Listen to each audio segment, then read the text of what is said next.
কে বলছেন? তুমি কে বলছো? আশ্চর্য, আপনি আমাকে ফোন করেছেন, আপনি কে বলছেন?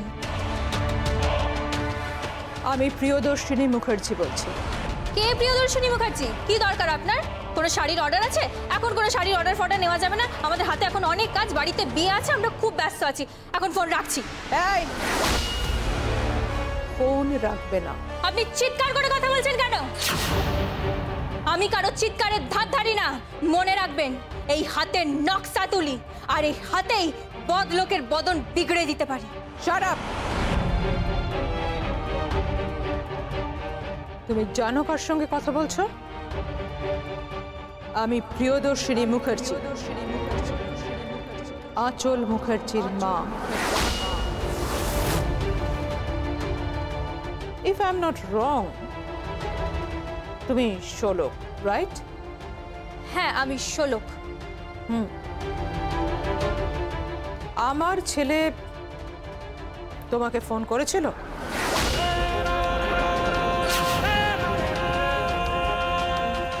মা, মা, মা তুমি আমার ফোন নিয়ে কি করছো?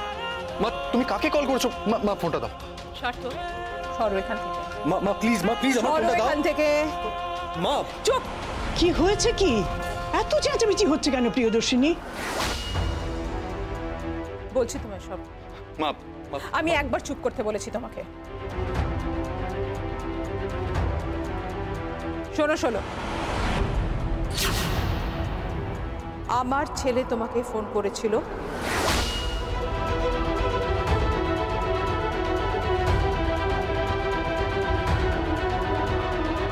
কি হলো? চুপ করে আছো যে, উত্তর দিচ্ছ না কেন? আমার ছেলে তোমাকে ফোন করেছে? হ্যাঁ, করেছে। কেন করেছে?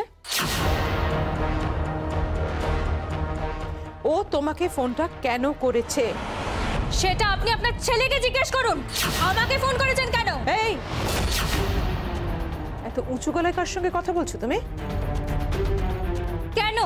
আমি কি আপনার দাসীবাদী নাকি? খেটে খাই, বললাম খেটে খাই।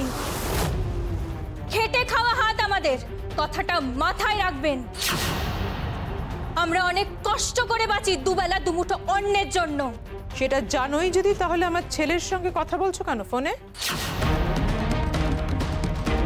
তোমার আঙুলে একটা রিং পরিয়ে দিয়েছে বলে স্বপ্ন দেখতে শুরু করো না। ভেবো না তুমি বড়লোক বাড়ির বউ হয়ে গেছো। কেমন? মা, মা তুমি কি বলছো কি? মা, মা তুমি ভুল বুঝছো। মা, মা প্লিজ আমাকে ফোনটা দাও। তুমি এভাবে মায়ের হাত থেকে ফোনটা কাটতে পারো না। চুপ করে দাঁড়াও ওখানে, মাকে ফোনে কথা বলতে দাও। শোনো শোনো, রিং সেরেমনির দিন যে ঘটনাটা ঘটেছে সেটা নেহাতি একটা অ্যাক্সিডেন্ট। মনে রেখো, জেদের বশে, রাগের মাথায় আমার ছেলে ওই ঘটনাটা ঘটিয়েছে।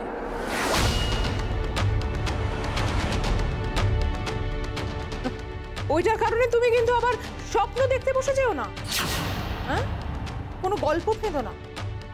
ভেবো না এখানে কোনো প্রেমের গল্প হচ্ছে, কেমন? না না না না না না, ওসব গল্প টল্প আমরা ভাবি না। আমাদের কোনো প্রেমের গল্প নেই, আমাদের 12 হাত শাড়ির গল্প আর 4 আঙুল ললাটের গল্প। মেম সাহেব,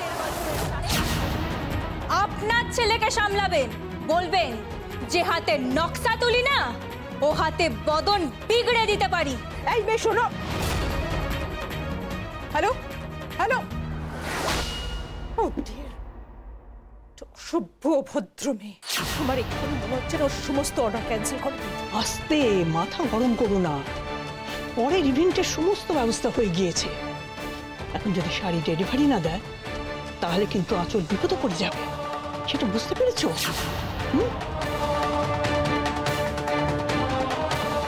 তুমি কেন মেয়েটিকে ফোন করেছো? কেন ফোন করেছিলে? উত্তর দাও। চুপ করে থেকো না, উত্তর দাও। কেন ফোন করেছিলে? আমার মন চেয়েছিল ওকে ফোন করতে।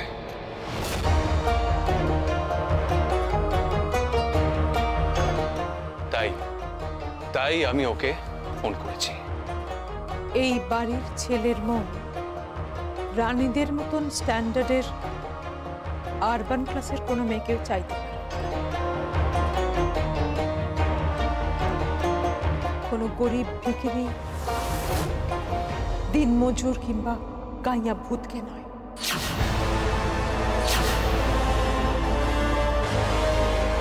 এই কথাটা মা, কোনো সম্পর্ক আমার উপর জোর করে চাপিয়ে দিও না।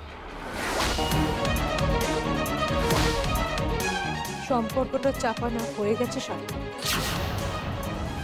এবার বাকি জীবনটা সেই সম্পর্কে বয়ে বেড়াবার দায়িত্ব তোমার।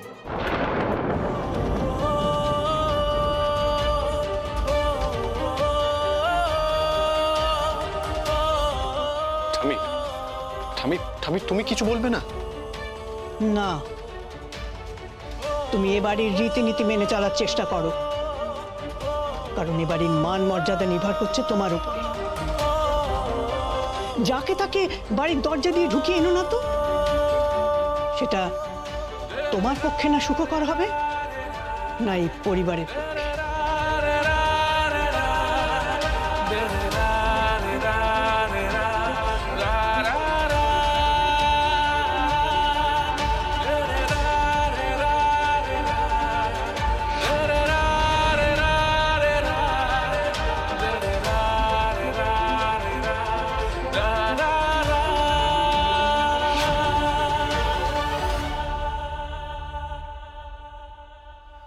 I'm sorry.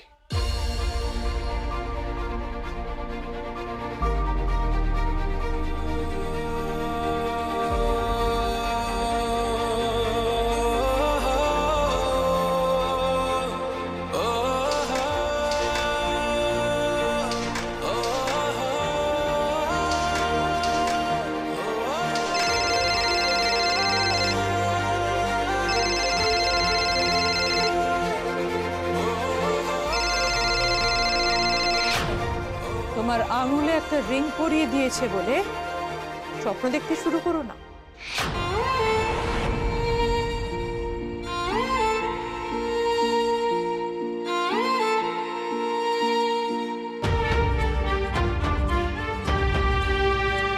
কি রে, কে ফোন করেছিল? হ্যাঁ, ওই প্রিয়দর্শিনী মুখার্জি, আঁচল মুখার্জির মা। কি হয়েছে? তোর চোখ মুখ এরকম লাগছে কেন? তুই ঝগড়া করছিলি কেন? অপমান করে, বুঝলি? পয়সার বড্ড গরম, তাই অপমান করে। আমাদের শুধু অপমান করে।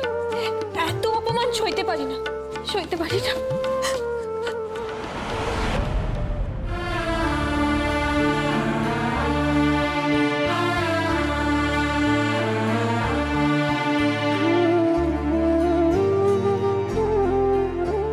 তোকে প্রিয়দর্শিনী মুখার্জি কিভাবে চিনল? গিয়েছিলাম না ওই চুক্তিতে সই করতে, যে মাল সঠিক সময় ডেলিভারি দেব, আরো সব লেখা টেখা ছিল। পড়ে উনি ভালো করে, টাকার প্রয়োজন ছিল তাই সই করে দিয়েছি, কাজের প্রয়োজন ছিল তাই সই করে দিয়েছি। উনি কি নিয়ে বকাবকি করলেন? ওনার বাড়িতে ওনার একটা ছেলে আছে, যাকে উনি পোষ মানাতে চাইছে, কিন্তু সে আকাশে উঠতে চাইছে। উড়ুক, কিন্তু আমার আকাশে না।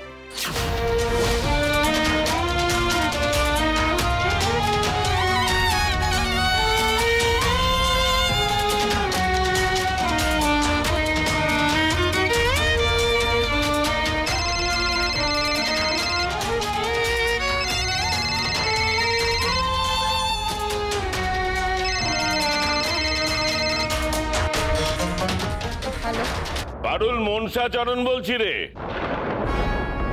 হ্যাঁ বলুন। আরে বিয়ের সব ব্যবস্থা তো পাকা করে ফেলেছি, ওইদিকে নেমন্তন্ন হয়ে গেছে, নহবত বসানোর কাজটাও আমি করে ফেলেছি, আর গিয়ে গায়ে সবাইকে বলে এসেছি তারা যেন এসে পাত পেড়ে খেয়ে যায়। হ্যাঁ, আরে বউ ভাতটা আমি জমিয়ে করব,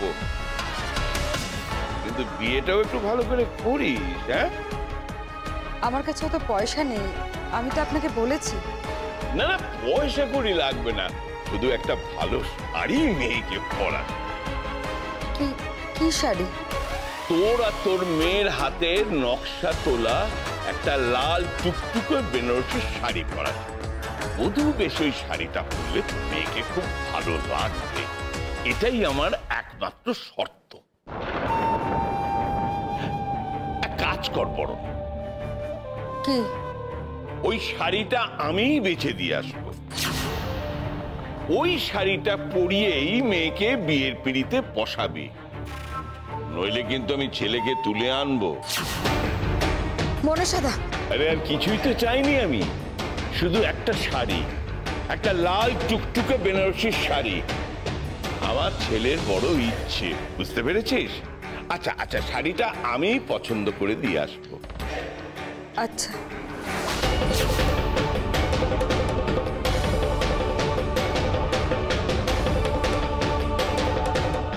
আস্তে আস্তে ফাঁদে পা দিচ্ছে। আজ পতিত পাবন আসবে, আমাদের পতা। পরের ছকটা কি কষবো বলবে, একবার সিঁড়ি ভাঙা অঙ্ক, খুব কঠিন, খুব কঠিন।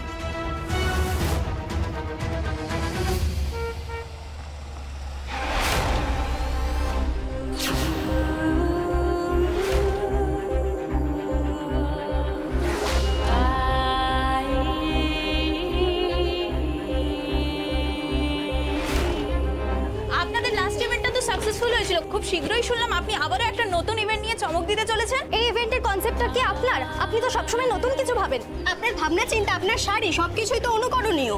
আগামী 27 তারিখ যে নতুন ইভেন্টটা লঞ্চ হতে চলেছে, সেই ইভেন্টের সমস্ত শাড়ির ডিজাইনটা কার? ডিজাইন আমাদের কোম্পানির সমস্ত শাড়ি ডিজাইন করে আঁচল মুখার্জি।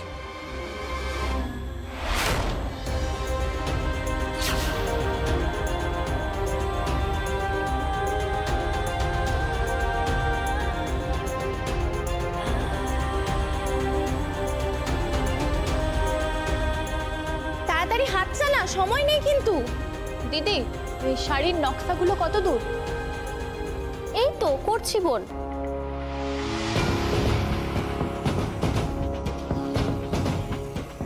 আমি ডিজাইন করি, সমস্ত ডিজাইন আমার হয়। আর শুধু তাই নয়, সেদিন কিন্তু আরেকটা চমক আছে। কি চমক? আমাদের কোম্পানি পাওয়ার ইন্ডাস্ট্রিজ নতুন অ্যাপ লঞ্চ করছে, আমরা এই বিজনেসে আসছি। আমাদের নেক্সট ইভেন্ট হচ্ছে ইউকেতে, আর তারপরে সিঙ্গাপুর। হ্যালো, আমি শোলক বলছি।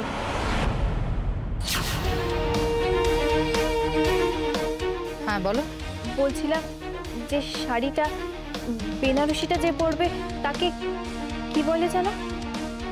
Show stopper. ও আচ্ছা, ঠিক আছে রাখ। ওটা কিন্তু খুব ইম্পর্ট্যান্ট, কথাটা মাথায় রেখো। ওটা সবচেয়ে important. Thank you so much. হ্যাঁ, আমার একটা মিটিং আছে জরুরি, আমি আসি। এসো।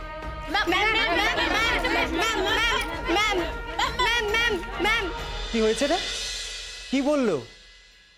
কি বললো? বললো এই শাড়িটা যে পরবে তাকে বলে শো স্টপার। হ্যাঁ, এটা নাকি খুব মূল্যবান।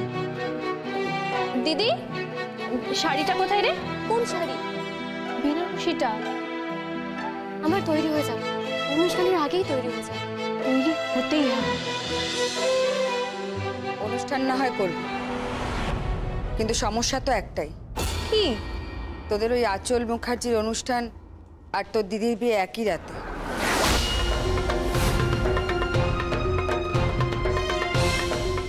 ধরে নেওয়া যায় একই লগ্নে।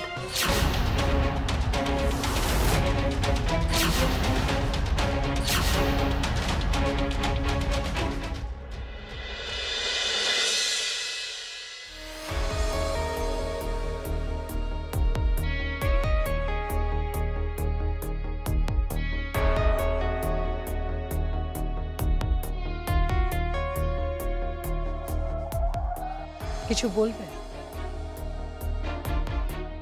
কংগ্রাচুলেশনস। কেন? কেন তুমি নিউজটা পড়োনি এখনো? বাড়িতে তো সবাই তোমাকে ধন্য ধন্য করছে, অভিনন্দনের বন্যা বয়ে যাচ্ছে, পুরস্কার পাচ্ছ তুমি।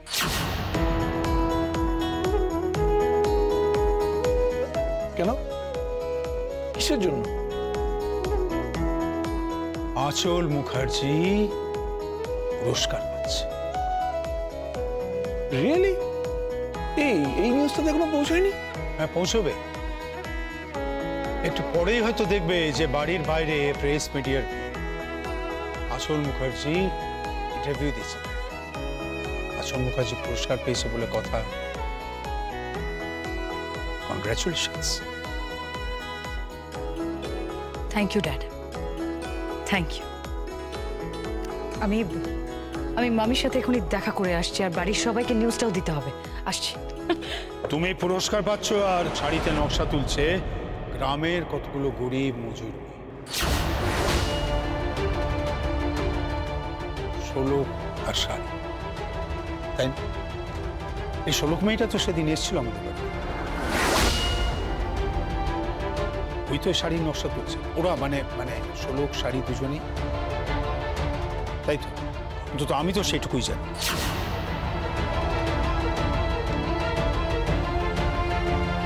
তুমি কি বলতে চাইছো ড্যাড? আমি বলতে চাইছি যে কাজ করছে ওরা, নকশা তুলছে ওরা, মস্তিষ্ক খাটছে ওদের, আর তুমি শুধু মাঝখানে ক্যাটালিস্ট হয়ে ওই মালগুলোকে তুলে বাজারে বিক্রি করে দিচ্ছ। সেই শাড়িগুলোকে নিয়ে তুমি শো করছো, ইভেন্ট করছো, শাড়িগুলোকে পৃথিবীর কাছে পরিচিত করছো, সবাই তোমাকে কত বাহবা দিচ্ছে, পিঠ চাপাচ্ছে।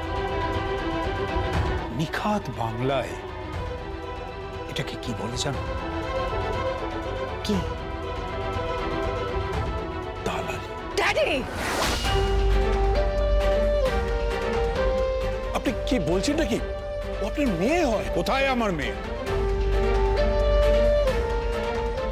ও তো আমার মেয়ে নয়, প্রিয়দর্শিনীর মেয়ে। ও যদি আমার মেয়ে হতো তাহলে আমার থেকে সুখী আর এই পৃথিবীতে কেউ হতো। শুধু আমি কেন, ওর থেকেও সুখী কেউ হতো না। আই এম সরি, আমি যদি তোমাকে হার্ট করে থাকি তাহলে আই এম রিয়েলি সরি।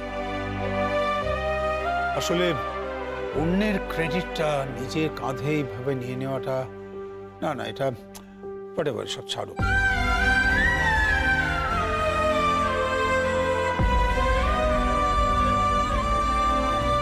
এটা আমি তোমার কাছে আশা করি না। তবে একটা কথা আজ আমি তোমাকে জানিয়ে দিচ্ছি, কথাটা মনে রেখো। এই শোলক শাড়ি কিন্তু একদিন ঘুরে দাঁড়াবে।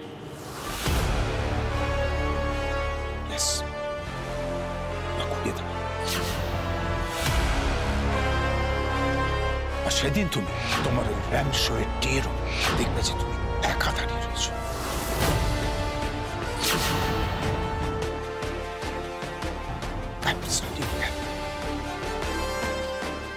এক মিনিট ড্যাড, জানি তুমি অনেক বড় বড় কথা বলে গেলে এতক্ষণ, কিন্তু তুমিও জেনে রাখো আমি একা হব না। তুমি দেখবে কামিং 27 তারিখে আমার একটা বড় শো আছে ড্যাড, তুমি দেখবে। দেখো সেখানে সেলিব্রিটি গেস্ট থেকে শুরু করে প্রেস সব কিছু থাকবে, তুমি দেখবে। আর শুধু দেখবে না, তুমি শিখবেও। তুমি আমার আর মমের থেকে শিখবে কি করে বিজনেস করতে হয়, কি করে নাম করাতে হয়, কি করে সফলতা অর্জন করতে হয়, কি করে সফল হতে হয় ড্যাড। আর প্রবলেমটা কি বলো তো? তোমার সব থেকে বড় প্রবলেম হচ্ছে তুমি জেলাস আমার সাফল্যে। Yes dad.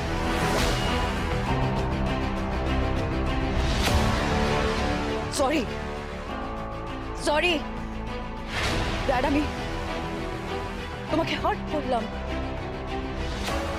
তুমি আমাকে খুব হার্ট করেছো, তুমি আমাকে খুব হার্ট করেছো।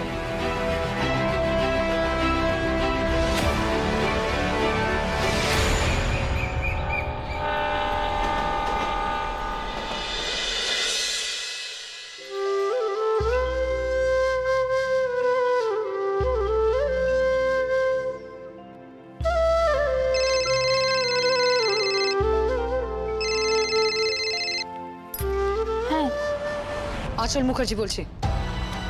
হ্যাঁ বলুন মেম সাহেব। আর ঠিক দুদিন পরেই কিন্তু আমাদের শোটা, বুঝতে পেরেছো? এক্স্যাক্টলি দুদিন পরে আমাদের ওই ইভেন্টটা আছে, খুবই প্রেস্টিজিয়াস ইভেন্ট, কিন্তু অনেক অনেক প্রেস থাকবে, অনেক মিডিয়া থাকবে, বাইরে থেকে অনেক গেস্ট থাকবে, রাদার বিদেশ থেকে অনেক ডেলিগেটস থাকবে। আমি কিছু বুঝতে পারছি না। তোমায় বুঝতে হবে না, তোমরা কালকেই শাড়িগুলো পাঠিয়ে দেবে। শাড়িগুলো রেডি হচ্ছে তো? এক মিনিট। এই দিদি, কি? সব শাড়ি তো তৈরি হয়েছে তো? হ্যাঁ, সব শাড়ি তৈরি হয়ে গেছে। হ্যাঁ মেম সাহেব, সব শাড়ি তৈরি হয়ে গেছে। নকশা? নকশা তো আপনাকে দেখিয়েছিলাম আগে, আপনাকে দেখেই তো তৈরি করছিলাম। ঠিক আছে, মানে সেই এক্স্যাক্ট নকশাই তুলছো তো? আমার মা দিদি আমাদের পুরো দল মিলে নকশা তুলছি, আপনি ভাববেন না, সবাই দিনরাত এক করে নকশা তুলছি। আর ওই শো স্টপারের শাড়িটা, যেটা শো স্টপার পরবে, তোমাকে বলেছিলাম আমি, একদম লাল হবে, পুরো ডিফারেন্ট একটা কনসেপ্ট, আর পরে করে পরবে শাড়িটা, মাথায় সিঁদুর, হাতে শাখা পলা, পুরো ডিফারেন্ট একটা, ওটা আগে ওই শাড়িটাও তৈরি হয়ে গেছে। কেমন হচ্ছে শাড়িটা? খুব সুন্দর হয়েছে, খুব সুন্দর। কোনো নতুন বউকে পরালে তাকে এমনি রূপসী লাগবে, তার দিক থেকে কারোর নজর সরবে না। হ্যাঁ, থ্যাংক ইউ, তোমাদের অনেক অনেক থ্যাংক ইউ। আচ্ছা ম্যাম সাহেব। এই শোনো। হ্যাঁ বলুন। শুনলাম তোমার দিদির বিয়ে হচ্ছে।